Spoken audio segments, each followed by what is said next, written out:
These are the topics covered in this video. Best rooting medium. How to cut and prepare the cuttings. Are rooting hormones really needed? Best containers to root cuttings. Watering the cuttings.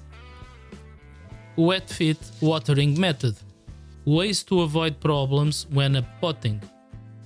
Best potting medium. Plant evolution. Rooting other plants. Rooting medium. Which one to use? Some say that rooting figs is so easy that you can just stick them on the ground and they will root. That might be just fine to do with common and easily available varieties, and I even have a video on rooting using the traditional method that you can check in my channel. But doing it with rare and expensive ones is too risky and might be very costly if you lose most of them. To me, using a good rooting method makes all the difference. To root cuttings, you will need a rooting medium. I prefer to use an inert medium as it reduces problems with pests and diseases. Coco coir is my preferred rooting medium. You can also root in other mediums like peat moss, but I prefer coco coir. It's made with a fibrous outer husk of coconuts, reduced to a sawdust type material.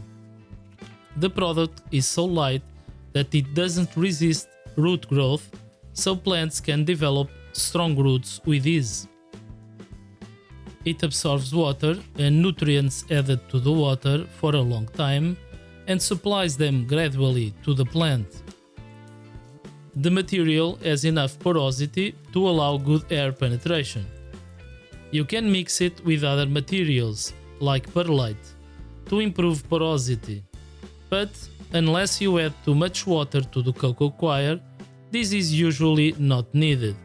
As it was mentioned, being inert, there is less risk of soil-borne diseases that are commonly present in most soil mixtures. Nevertheless, choosing a good brand that cleans the coco coir of salt and processes their product correctly is required to a hassle-free rooting process. Some brands even add some beneficial organisms to the coco coir, like symbiotic mycorrhiza, which help young plants to develop better. Follow the instructions of the manufacturer and add water gradually to the coco coir.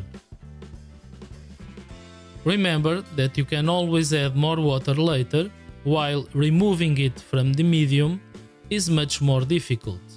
The prepared rooting medium should be adequately moist but not drenched in water. Squeezing a handful of moist coco coir should not produce more than a few drops of water. How to cut and prepare the cuttings. Fig cuttings should be cut from young healthy wood while the tree is dormant. I prefer to cut a medium-sized tip from a 1-year branch with at least 3 nodes.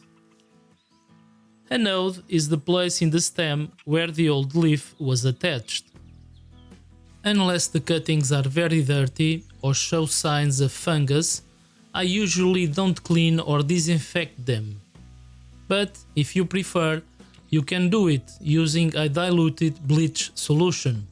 Cuttings can be stored in the fridge, in the vegetable compartment, for up to 3 months, and they will still be able to root.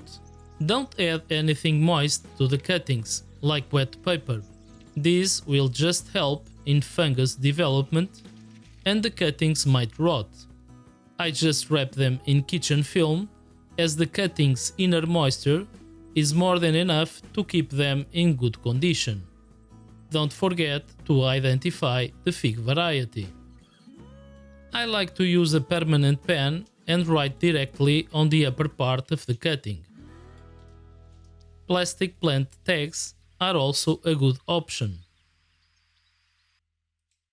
Cutting to a node. Why?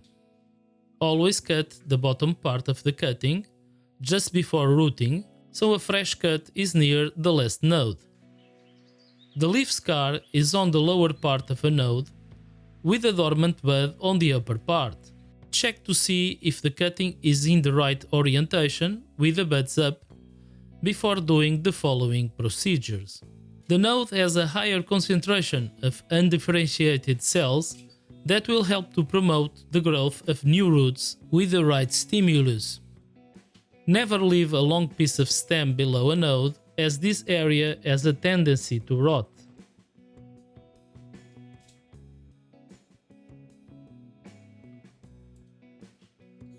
Scraping the bark near a node. Why? I always scrape the bark near the bottom node until I see a green layer. Scrape to both sides of the node.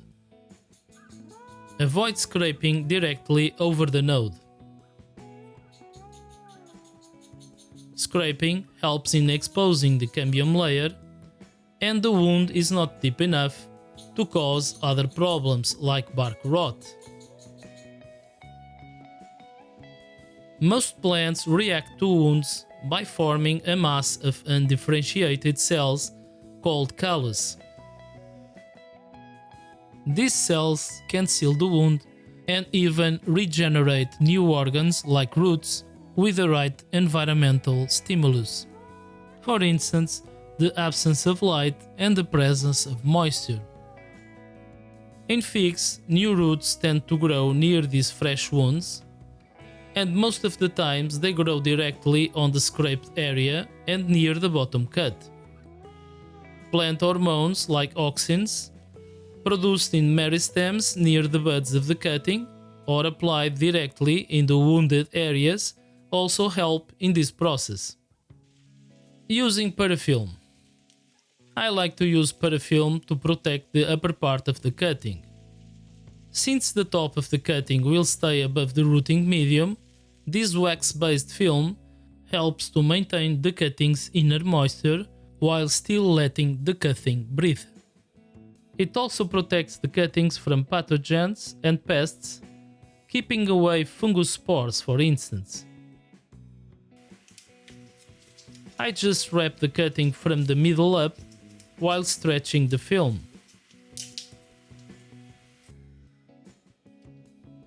Only one layer of parafilm should be used to cover the bud areas.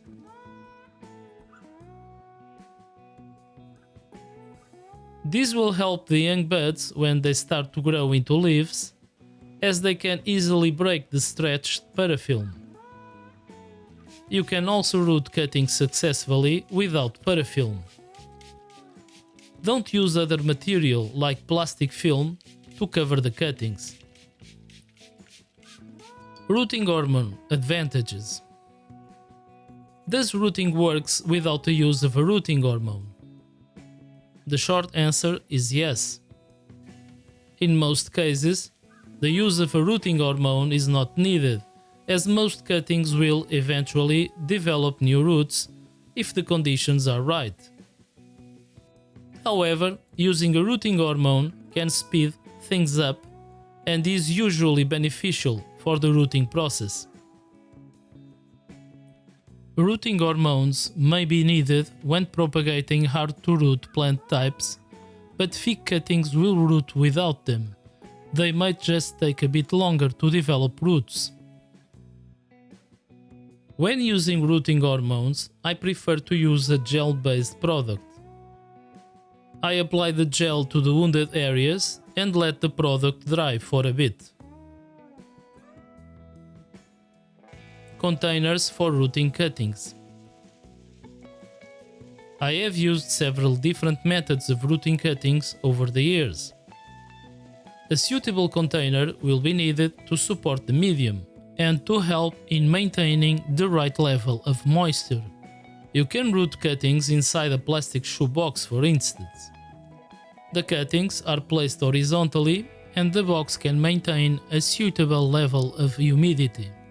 With this setup, keeping the right moisture level in all the rooting medium layers can be challenging. The bottom cuttings will usually have much more moisture than the top ones. The growing leaves will also cause another problem, as they soon will touch the lid of the container and might get damaged. Separating the cuttings after the rooting process is also a stressful event for the young plants, and some might not survive when uppotting. So, to avoid these problems, it's best to use individual containers for each cutting. Advantages of using rigid rooting pots. In my previous rooting method, I used plastic bags to place the individual cuttings. This worked very well, but the bags used quite a lot of rooting medium. Also, unless the bags are almost full to the edge with rooting medium, they are not easy to maintain completely open. This can lead to uneven watering when spraying the cuttings, with some bags not receiving enough moisture. By comparison, using rigid pots to place each cutting is much easier. These rigid plastic trays use just enough rooting medium for each cutting and are tall enough to accommodate most cuttings. Using individual containers is also much easier when it's time to uppot your cuttings. Since there is no need for root separation, there is minimal root disturbance and so much less trauma for the young roots. Placing the potting tray inside a plastic box. Why? I usually keep my trays of rooting cuttings in a large plastic box with a lid. Even if the lid is not shut tight, this helps in maintaining the right humidity level in the environment. The box should be transparent or translucid so light can penetrate and the young developing leaves can thrive. If the box is transparent, make sure it's not receiving direct sunlight or the temperature will rise and the evapotranspiration will be too high. Watering the cuttings. When keeping the cuttings inside the box with a lid, it's enough to spray them with water once a day.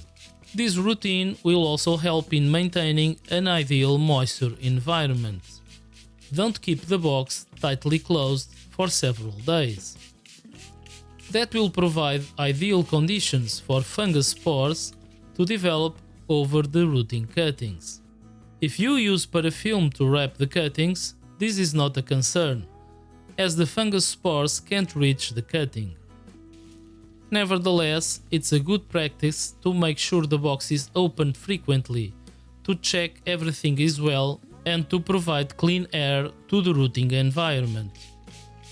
When rooting in a controlled environment, like a greenhouse, you can just place the rooting cuttings on a tray, but maintaining the right humidity level might require more frequent spraying, like twice a day. After the cuttings start to grow a few leaves, they will need nutrients that the inert medium can't provide. In this stage, I add a few drops of liquid fertilizer to the water so the plants can get some of the elements they need. Wet feed watering method. After the cuttings start to produce leaves, I like to maintain a small layer of water inside the box. This helps to keep the right moisture level environment when rooting indoors with warmer temperatures. Keeping the cuttings' lower end slightly moist is important to promote root growth.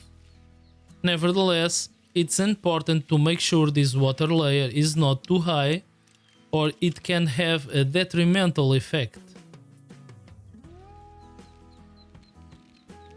If the bottom layer of the cuttings is always too wet, the cuttings will rot and the rooting will fail. The critical step of uppotting. The transition from the rooting medium to a potting medium is critical when rooting cuttings. A great percentage of rooting failures happens when the young roots have to adapt suddenly to very different conditions.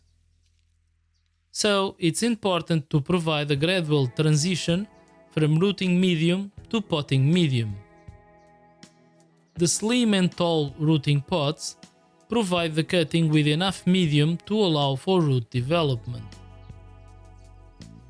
The amount of rooting medium that is transplanted to the new pot is small enough so you don't have to disturb the young roots to remove the excess of old medium.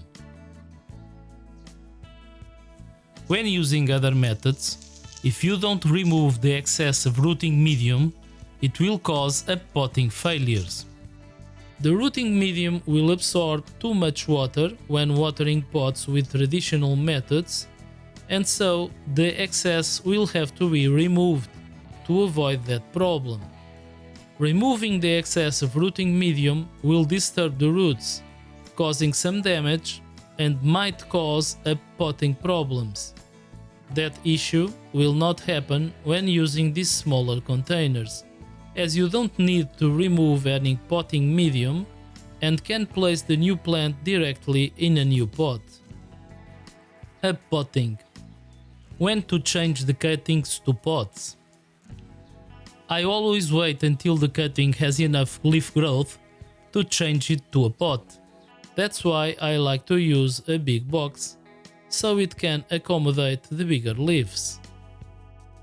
Remember that a few small leaves in a rooting cutting are not an indication that enough roots have developed, so don't be too hasty to up-pot your cuttings. A new pot holds much more water. Most problems of rot happen with cuttings that have very small root growth when they were up-potted. If some cuttings seem underdeveloped, they can stay in the rooting medium for a bit longer. Always start up-potting with the cuttings that show the bigger development. Holding off on watering for a couple of days prior to up-potting will make the job easier. The plant will be much more difficult to extract when the rooting medium is wet, and it tends to break more easily, which can disturb the young new roots. Potting mix. Remember that up-potting should provide a smooth transition from the rooting medium to a potting medium. Never use a compact and heavy potting mix to up-pot young rooted cuttings. Heavy soil mixes don't allow the roots to breathe and tend to hold too much water. This can cause bark and root rot, and the young cutting might die. I tend to use a light potting mix for this transition step. I also like to place a layer of clay pebbles mixed with the potting soil in the bottom of the pot. I believe this helps with drainage and ventilation, avoiding waterlogging in the bottom of the pot and rot problems. Plant evolution. Repotting. If the plants stay in the pots for more than 6 months, you should change them to bigger pots. Above the bottom layer of pebbles and potting mix, I usually place a small amount of compost mixed with the potting soil. If you do it, make sure the young roots are not in direct contact with the compost. This is easily achieved by placing a small layer of potting mix above the compost layer.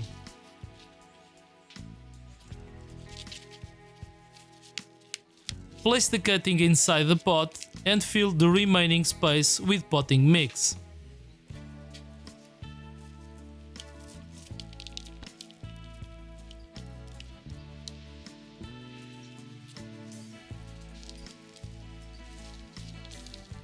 Make sure the potting mix is well compacted.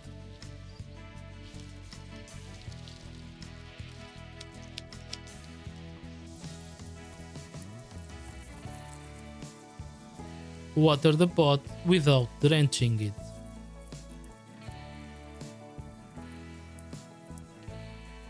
Since most of my rooted plants will be planted in the ground, I don't usually change them from these pots.